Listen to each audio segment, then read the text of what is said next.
সাহেবখালী গ্রাম। ওপারে বাংলাদেশ, এপারে ভারতের সুন্দরবন। আইলার সময় বাংলাদেশের সাতক্ষীরা শিবপুর থেকে ওষুধ, জল, খাবার দিয়ে উপকার করেছিল।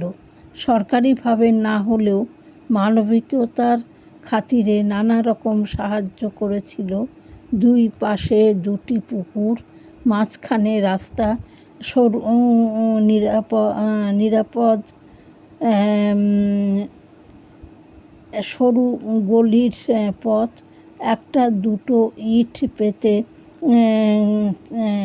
রাস্তা করেছে, খড়ের চাল, মাটির দেয়াল।